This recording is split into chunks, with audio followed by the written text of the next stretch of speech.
Oh, we had another new addition to the shop today. Probably the most important one yet. By far the most important addition to the shop. My percolator. Always had this for camping and whatnot. And nothing better than a cup of coffee that's been cooking the entire day. Just makes you all warm and fuzzy. Of course, that stuff's boiling coming out of there, so it's been on the fire all day long. But it's getting a little thick, but I like my coffee that way. But anyway, we had a really good day today. We're back on the planer stand, got a lot of cleanup done, moved some things around, moved the table saw down on the other end. I'm going to start experimenting where I want things in here, where does it work best. I've been working out towards the front of the building because, like I said, I'm so used to being cluttered up in a little space that I kind of tend to stay right in that little space. I forget that I can spread out. Part of that too is lighting. We've got to get this, hopefully when the weather breaks, I can put our electrical in underground.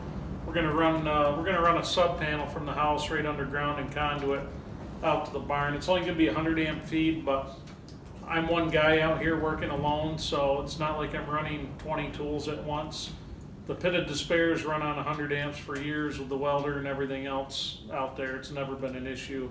But so probably things like the 220 volt circuits, we're probably gonna kind of piggyback them a little bit. So we use the same one for the radial arm saw that we use for the table saw, because the table saw, we're gonna put that over to 220 volt. I'll just make up some whips for that kind of thing. I've had suggestions of doing floor outlets, and I may do that. I'm not sure yet, because the whole idea of having a mobile shop is my tools aren't confined to just one space or one spot all the time. If I feel like moving something, I can.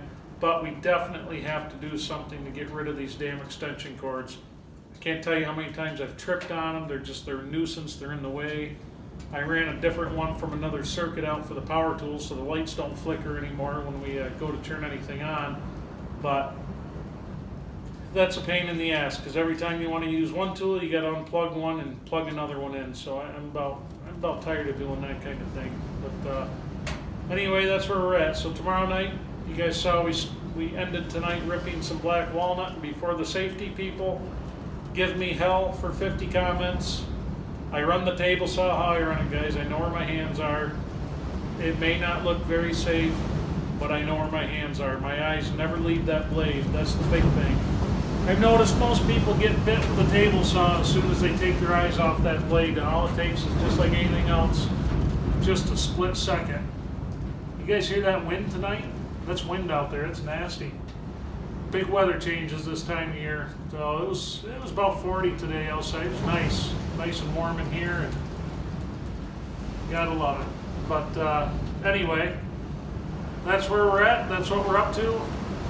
Tomorrow night's video, we're gonna do our inlet braces on the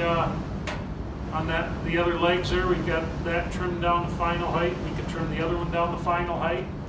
And after that, we're going to be working on the cross pieces to keep that thing from racking. So as far as the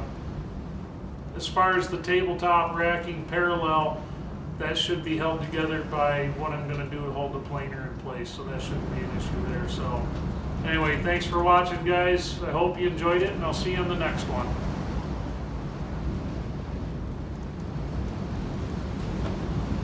Whew, nice and hot.